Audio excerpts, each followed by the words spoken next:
We took a trip to New York City where we had 3 full days to explore.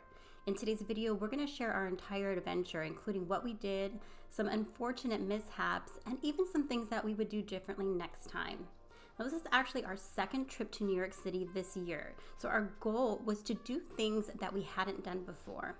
After our last trip, we put together a comprehensive video on things to do in New York City, and we've linked that above and also in the description. But this video should give you additional ideas on things that you can do in New York City. Our flight landed at 7:30 p.m. at JFK. Now you can take a taxi or Uber, but you'll expect to pay over $100 for that trip. You can take the air train for $8.50 a person that takes you to Jamaica Station or Howard Beach, and then you connect to a subway, which is $2.90 a person. I do recommend that to save money, but if you do have problems with mobility, that might not be a good option for you because you may have to drag your suitcase up and down stairs. After taking the subway to World Trade Center, we were not done yet because we decided to stay in Jersey City instead of Manhattan. It's only one train right away, but it saved us a lot of money on our hotel. Now, it does cost an additional $3 to ride the PATH train. It's just one stop away from World Trade Center. But would I do it again? I don't think so. And the reason is because the trains do not run as frequently as the subways do. And late at night, you might wait 20 or even 40 minutes for a train. So if you're trying to get back to your hotel room, it can be exhausting and take forever. The views from here, though, were absolutely spectacular. You get to see all of Manhattan. We stayed at Hyatt Regency on the Hudson. It is literally next door to the PATH train, so that part of it was very convenient, and we did have breakfast included.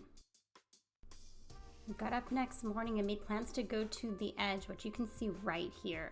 So we got on another subway and headed uptown. Oddly, we've never taken a taxi or Uber in New York. We always ride the subway. It's so cheap and convenient. Once we got off of our subway stop, we headed over to Hudson Yards, where the Edge is. But you walk by Madison Square Garden, and we also walked by the Moynihan Train Hall. So just some sights to see along the way as you're walking around.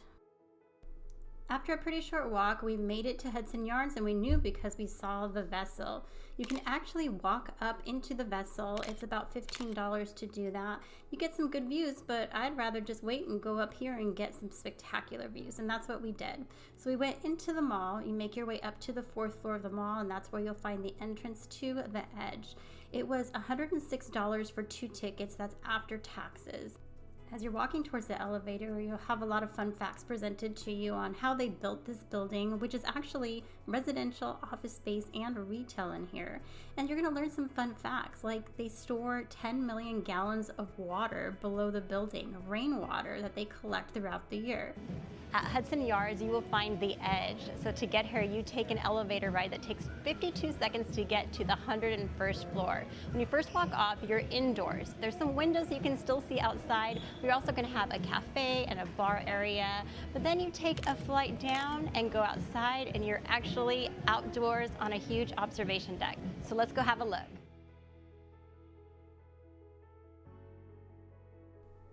You really get some great views from up here. And what I love about New York City is that there are actually 5 different observation decks that you can visit.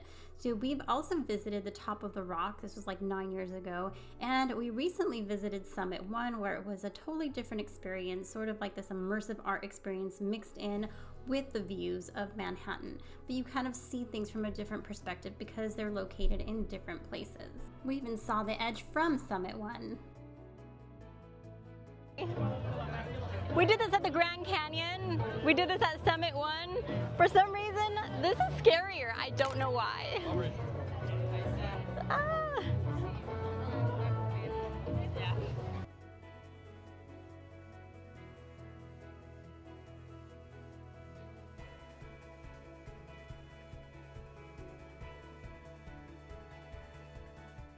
They have a feature here called City Climb, where you basically climb up the side of the building and hang off of it. It costs about $220. I will pass. Thank you very much.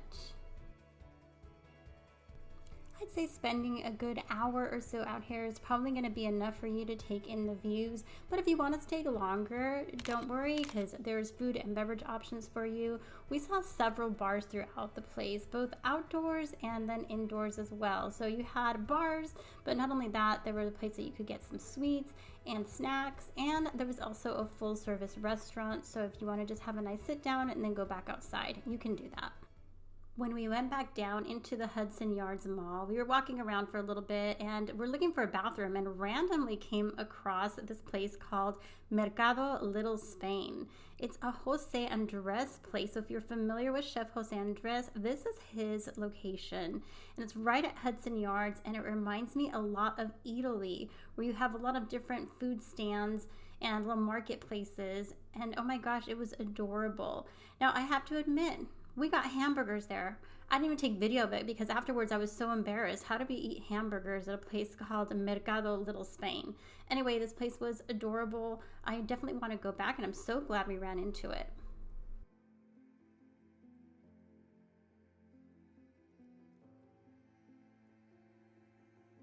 Right outside of Hudson Yards is an entrance to the Highline. So the Highline is an elevated former freight train track that they converted into a park and a walkway. After the trains had been gone for a while, they were talking about demolishing it, and people in the city were like, no, you guys got to keep this. So this is all maintained by donations. It's owned by the city, but people actually donate money so that they can maintain this entire area. It's a 1.5 mile walk, and it takes you down into the Chelsea area.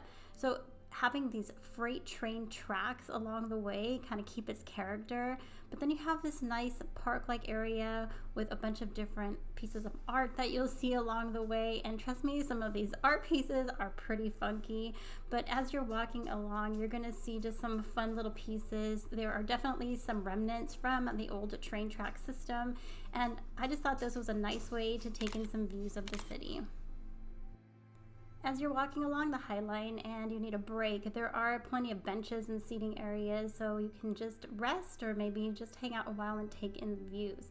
And there's also several places where you can exit the Highline, so if you want to get off at a certain place, you can go ahead and just get out of the Highline. As we kept walking, we saw some artwork that wasn't necessarily part of the Highline, but was adjacent to it. And I just wonder if they put some of that artwork there for people to enjoy as they're walking the Highline. We got off the Highline because our next stop was Chelsea Market, and it's only about a block from the Highline. The Chelsea Market originally opened as a Nabisco factory in 1890, and this is actually where the Oreo cookie was invented. Now today it is this lively marketplace. You have a lot of little shops, a ton of restaurants, anywhere from sit down to just kind of food stands where you're just gonna grab your food and eat it. And it's sort of like a big food hall in here. You actually have like little mini food halls within a huge food hall. And this place is absolutely packed, so the people watching here is excellent. Walking around here, you are really reminded how old this building is. You still have all of the exposed brick on here. If you look up into the ceiling, it's all very industrial and exposed. There's the flooring and some of the elements that were kept in here to make it look and feel like an old factory. I could not believe how busy this place was. It was a Saturday afternoon, so this must be the place to come on a Saturday afternoon, grab some food, grab some drinks, and just enjoy your company. We had plans to eat somewhere else, but a milkshake never hurts anybody, so we did grab a milkshake from this burger place. The milkshake was okay. It had a lot of whipped cream in it and less ice cream in it. The most popular place at Chelsea Market has to be Los Tacos Numero Uno. Just take a look at this line. It goes all the way out into the hallway. Now on our last trip, we ate at another location for Los Tacos Numero Uno, closer to Midtown. They also had a long line, but it did move pretty quickly. And wow, the tacos were so good. So if you are looking to get some good tacos in New York City, you definitely want to try one of the Los Tacos Numero Uno locations.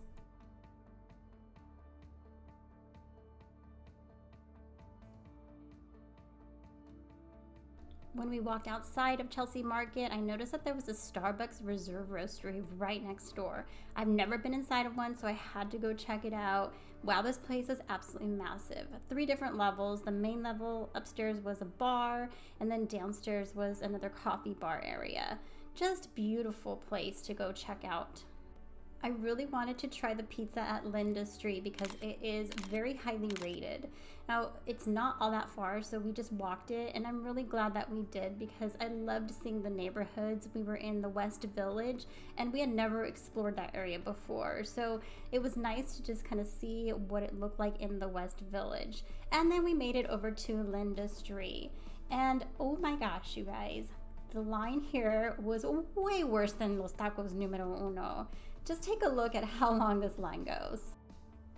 I went up to the front of the line and I just asked somebody that was standing in front, how long have you been waiting in line for? And he said about 30 minutes. So since we were already here and I really wanted to try the pizza, we decided just to stand in line and see what this place is all about.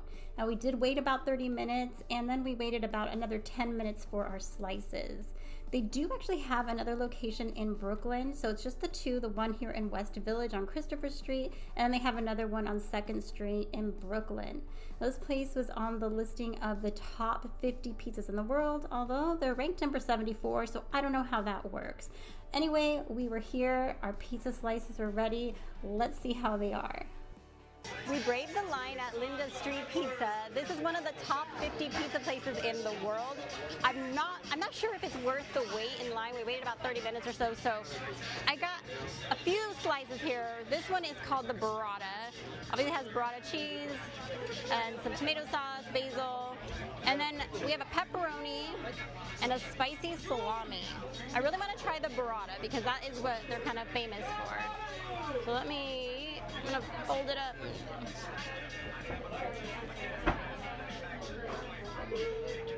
Okay, I need the burrata in here though.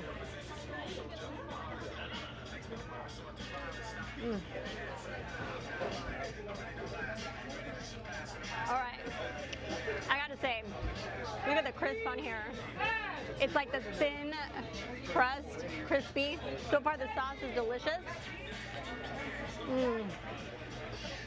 And that burrata, it's like melting on the pizza. They put it on there and and they don't cook it, it's just cold and then they put it on there. All right, spicy salami.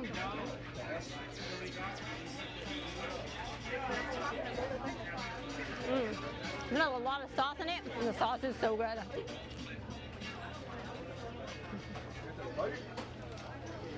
These are good slices of pizza so far. Let's try this pepperoni.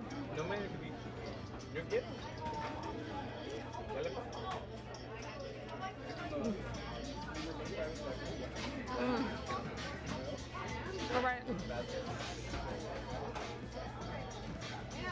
I think it's worth the wait. Oh my God.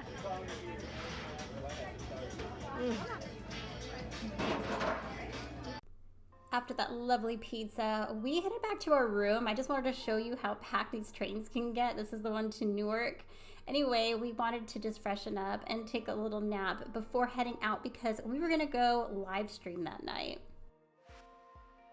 We actually headed back to the Chelsea Market area and I needed some coffee because we were exhausted. We walked so much already. And so I wanted to get a nice little iced latte to kind of start our evening. It took so long for us to get our coffee, but we got the cute little reserve cups. Not worth it though. I swear it probably took a good 20 minutes to get a latte. Now we went back to the Chelsea Market and oddly it was empty. So even though it was so packed during the day and this place doesn't close until 10 p.m., it was absolutely empty. Now that kind of bad news is if you're trying to show off the Chelsea Marketplace. Maybe the good news is though that you actually could go and eat at Los Tacos Numero Uno and not have to wait in line. So pros and cons there. So for those of you who know us and have been in our live streams in Las Vegas before, you guys know that we do walk a lot. And so we were crazy and we said, let's just walk from the Chelsea Market all the way up to Times Square and see what's going on in Times Square. So that's what we did. It was a pretty long walk, but I like to take in the views, and what better way to do it than to walk the streets of New York City. So we made it to Times Square. There's where the ball is dropping. They're actually going to be putting in a new ball, so that's pretty exciting. Now it is Saturday night here, and so it was very busy. Times Square is a very interesting place. Of course, you have some different shops, there are some restaurants, although the restaurants are more kind of touristy type places. I would say that you come because you want to see the billboards and you want to do some people watching. Especially on a night like this, the people watching is going to be excellent. Make sure you head over to the red stairs because you do have an elevated view and you can see all of Times Square from here. We continued to just walk around and we made it to Radio City Music Hall, and then we headed over to NBC Studios. What's going on here? People are lining up.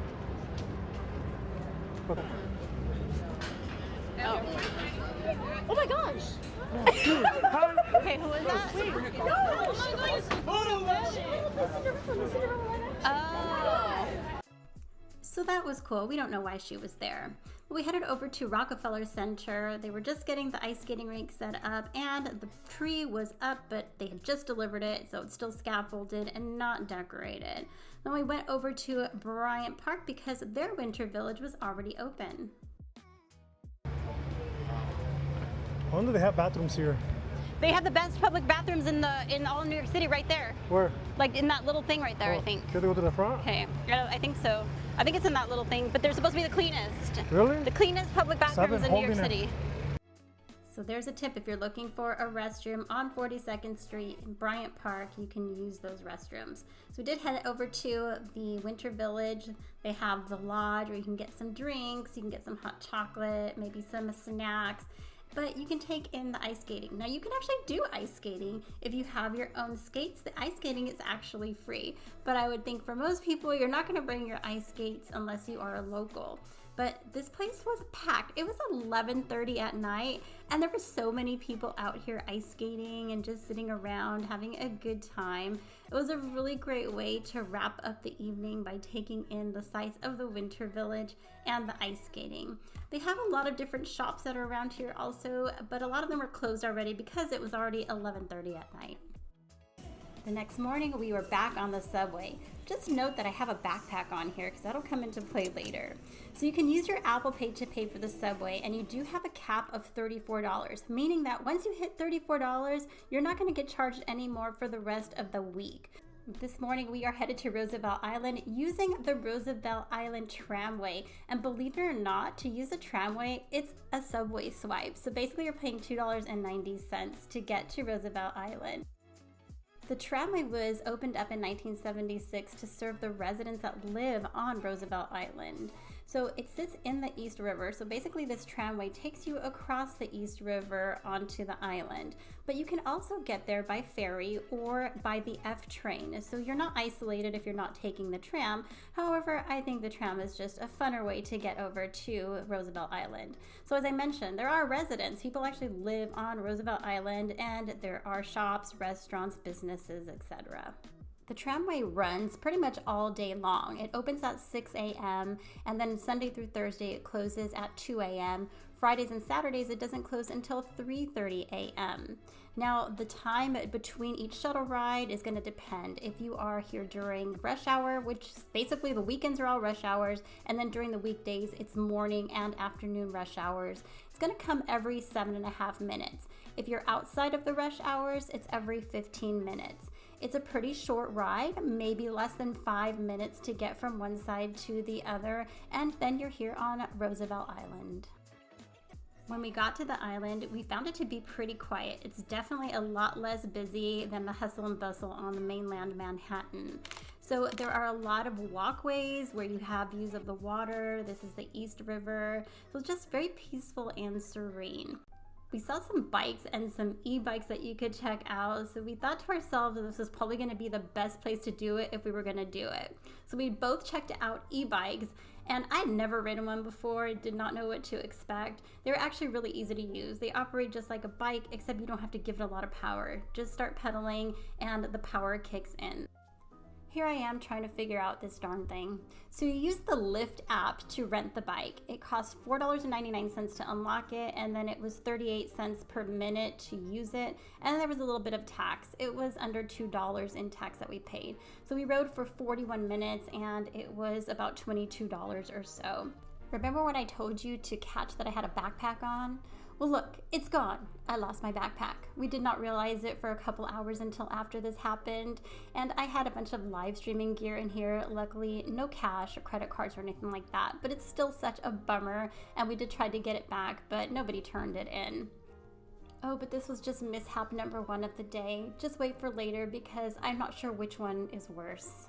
Anyway, we were having such a great time riding along Roosevelt Island. We got to the lighthouse where they have this puzzle girls sculptures, which is kind of cool because if you come on the back side of the sculptures, it has a different angle. So from here, you can see the East River and Manhattan again. There's one of the ferries running. It was a really nice view. And here's the other side of the girl puzzle sculpture. Actually pretty cool. So it's time to head back, and we took the tramway once again, took a subway over to Grand Central Station because we were going to head to lunch at Sarge's Deli. On our last trip to New York City, we went to Katz's Deli, and that's what you see here. Now, Katz's Deli is probably the most famous in all the world for pastrami sandwiches. It's definitely busy, definitely chaotic in there, however, but they have some of the best sandwiches, and the pastrami sandwich is probably Enrique's favorite pastrami sandwich of all time. So how is Sarge's Deli going to compare here? So you can watch our previous video to see that experience, and now here is Sarge's. We had seen really good reviews on Sarge's, and there are actually people who prefer this to Katz's Deli. So we had to come try it out and make sure that we try the pastrami sandwich to see how it compared. So this is a sit-down restaurant. We went and got seated right away, so that was a plus because it is so busy over at Katz's Deli. And as you can see, they have a wide variety of foods. They actually had a pretty large menu selection. I thought the decor in here was really cute. It just reminded me of an old school diner setup, and the service is exactly what I would expect from a New York City deli. There was no fluff, no pleasantries, just what can I get you? And it was totally fine. I got some vegetable soup and a half of a roast beef sandwich. I thought that the soup was actually excellent. It was very fresh, like the vegetables tasted very fresh, and my roast beef was also good. I wouldn't say it was the best I've ever had, but it was definitely good. Now, Enrique had the pastrami sandwich, and he said 100% Katz's Deli wins all the way. Of course, everybody's gonna have their preference, so just because Enrique likes Katz's Deli's pastrami sandwich better doesn't mean that you will, so it might still be worth a try for you to try Sarge's out. By this time, we realized our backpack was missing, and because we had backup gear in the room, we decided to head back because we were all the way in Jersey City. We had show tickets at 7 p.m. to go to Wicked, so we thought we'd go freshen up, get our live streaming gear, head to Wicked, and we'd go live stream after the fact. This is where mishap number 2 took place. So as I was checking for our Wicked tickets in my little app, I realized that I booked the wrong show time. Our show was actually scheduled for 2 p.m., not 7 p.m. So there we go. I cried. But the good news is we did book more tickets for the next day. I just was out a lot of money for those darn tickets, and I was super sad. So another thing I wanted to show you here in Jersey City is that you can actually take a ferry from Jersey City very close to the hotel, and you can take that over to Manhattan. So that's another mode of transportation rather than taking the PATH train. So on this night, we started our live stream over at Magnolia Bakery. Now this location is up near Central Park at Columbus Circle. And we got some banana pudding, and we also got this apple crisp banana pudding. And I would say that definitely the regular traditional banana pudding is the best. We've also tried the chocolate one in the past, and just for some reason you just want to get the old traditional one. This one was good, but just the regular one is so much better. So from Magnolia Bakery, we walked over to Central Park. On this trip, we didn't spend any time exploring Central Park. On our last trip, we actually booked a pedicab ride through Central Park. So you can book this ahead of time. I highly recommend it, or else you're going to pay a lot of money to get a pedicab ride. And you get to see all the sights and have a tour guide explain everything to you. So it was a nice way to see Central Park and not have to walk the whole park to see it. Now, in addition to that, we were able to get out here at night when it snowed. We actually live streamed when it snowed in New York City. It was one of the most spectacular sights I've ever seen. It was magical to come out here in Central Park and just see all this snow. And maybe it's because I'm a California girl and we don't get to see much snow. This was brilliant. We walked by the Plaza Hotel, but only on the outside. We didn't think they would let us in there with our gimbal and camera. And what I did learn is closer to Christmas time, you're not going to be able to get in there unless you are a guest or have reservations at their restaurant. They won't even let you go to the bar because everybody would be going inside of the plaza because it's one of those iconic places. We continued down Fifth Avenue because just the sights of the stores and just the buildings themselves is something to take in. Of course, you saw that Louis Vuitton store that's shaped like an actual suitcase. That's amazing. We love checking out the architecture. This is the Peninsula Hotel and just classic building. Now, I know this looks Christmassy. We were here in November, so the Christmas lights hadn't quite been set up yet. But if you are here at Christmas time, we came about 9 years ago, and wow, Fifth Avenue is the place you want to go to check out the store displays because they go all out at Christmas in setting up their Christmas displays in the windows. St. Patrick's Cathedral is here on this walk as well. And if you are here during the day, be sure to go in. It is so incredible to take a look at. And we made our way all the way to 42nd Street where they have the New York Public Library. Oh, this is the New York Public Library. The last time we were here in New York, we stayed right across the street from the library at the Ondas Fifth Avenue. Yeah, it's like, isn't it the corner? Right here. This one. Is it? This one right here. Yeah, Ondas. Yeah, we stayed right here at Ondas Fifth Avenue. And stay here. It was right in the corner. So right there was where the magic did not happen. Right there. Anyway, so yeah, we have the New York Public Library right across from where we were staying last time. So we were super centrally located. And we actually went in there. You got a library card? I got a library card, yes. But come to find out, you cannot check out books from this library. Correct. This is more you like can get a library card, but you got to go to a different library to get books. There are two lions outside at the entrance of the library. One is named Patience, the other is Fortitude. After saying hi to the lions, we walked over to Grand Central Terminal because it's just around the corner. We didn't spend much time there because we had already been there in our last trip, but we did want to take a peek inside and show the live stream. It is a magnificent building. You want to be sure to watch our previous video. It's linked in the description and in the comments to see about the Whispering Wall because it is pretty freaking cool. Grand Central Terminal opened in 1913, and at one time it was the busiest train station in the United States. But there was a time when this place was facing the wrecking ball. It was in severe disrepair and there was no money to really save it. But it was declared a historic landmark and some money came in to make some restoration progress, and this place is just stunning today. I can't imagine it not being here in New York. We walked back towards Times Square and just walked through a little bit just to see what the crowd was like on a Sunday night.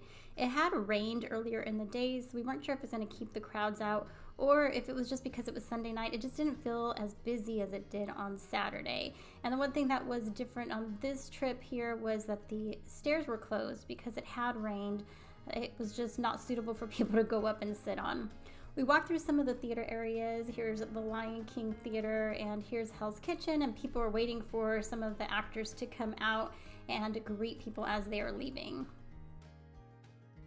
Maybe I'll get if they have water, I'll get a bottle of water or something. Is it even open? It says in. I don't know. In doesn't mean open. In means like that's the door to go in. Well, we're gonna find out, aren't we? It says automatic. Oh, it's open. Oh, yeah. All right, come in. Well, see some red velvet. Ooh. I hadn't done a lot of research on Juniors, but I know that they are famous for their cheesecakes, and I was determined just to try a nice plain cheesecake and see what it was like. I think it was $9.50, right? $9.50, yeah. It was $9.50. $9.50. Okay, let's see if this is worth the hype.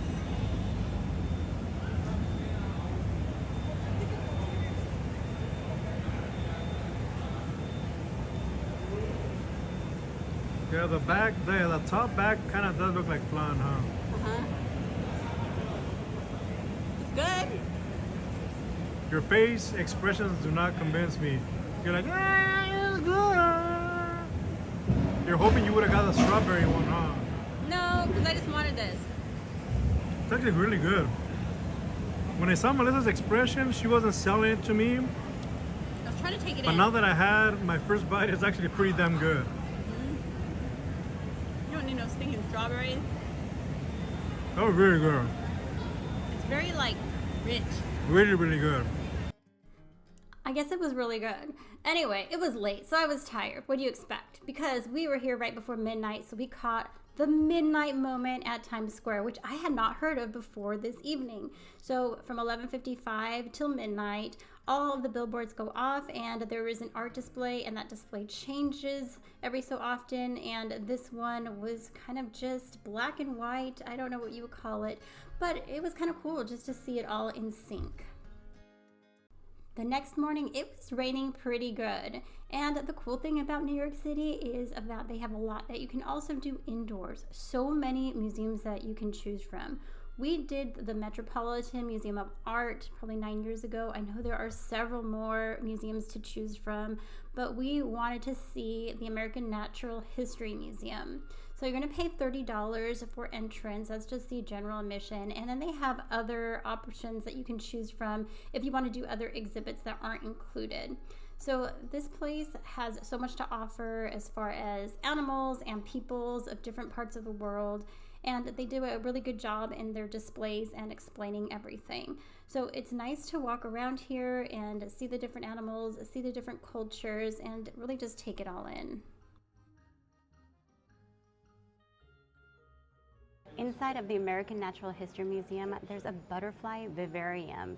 It's a ticketed event, meaning you have to pay more than the general admission, but it's like $6 extra.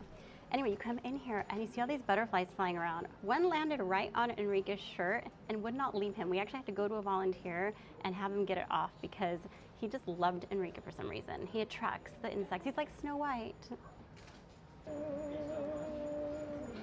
He's the butterfly whisperer. Oh my gosh. What do you do here when they're touching you? I don't know. I don't know if there's anything you can do. So wait for him to fly away. Oh my gosh. Is he gonna fly away? On your way, little fella. Look at this. That's beautiful.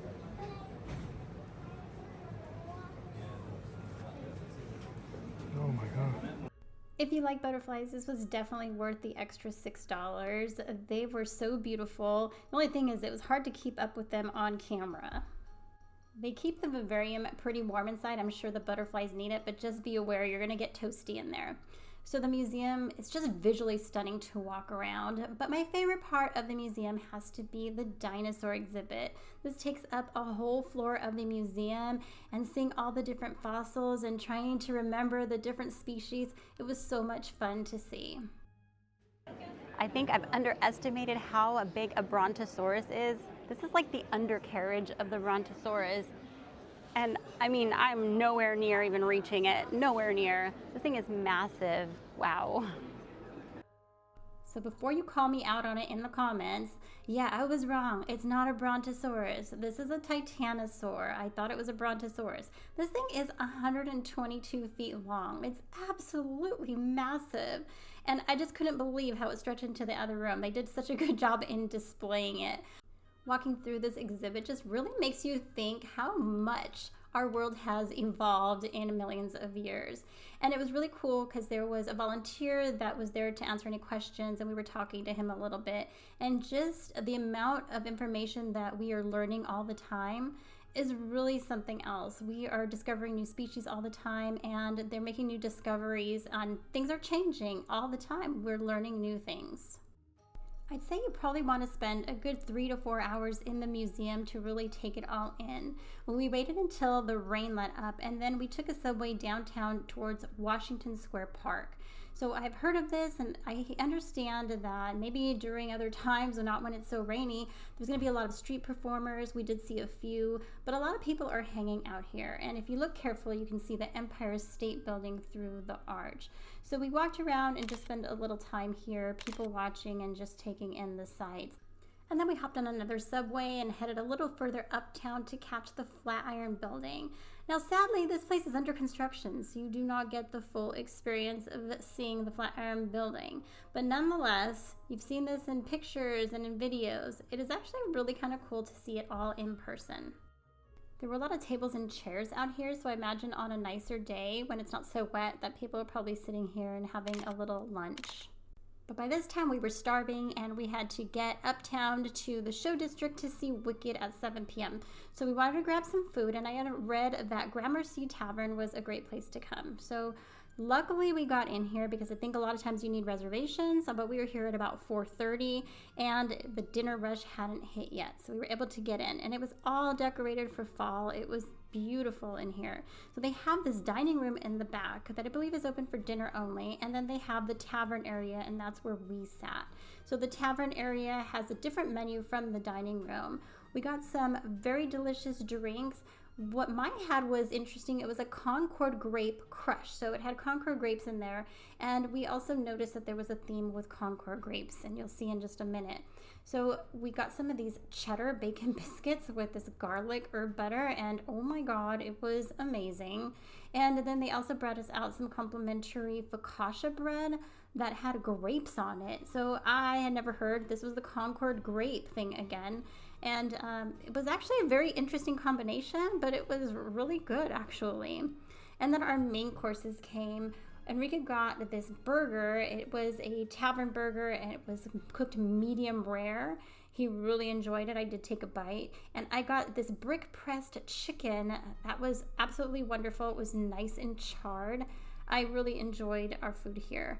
And then of course we had to do a little dessert while we were here, because why not?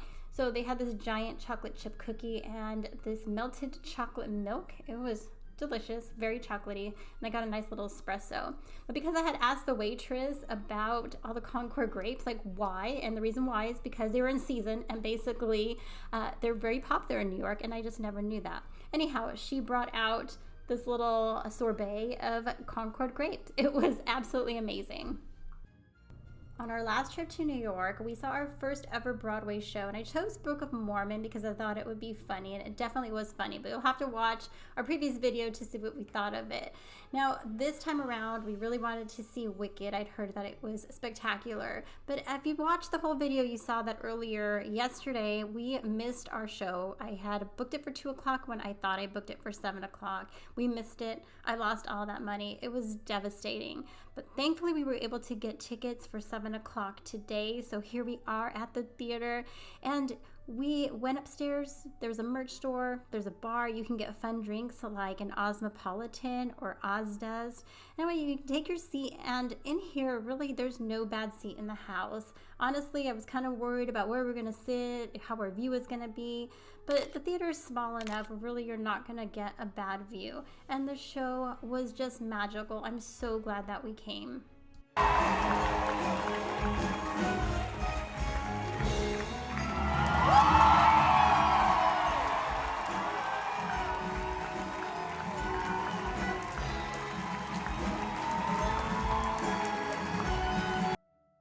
And that was it. We had to get up super early to catch a morning flight. We had a fabulous time in New York. I love the city. I can't wait to come back. We hope you learned a few things.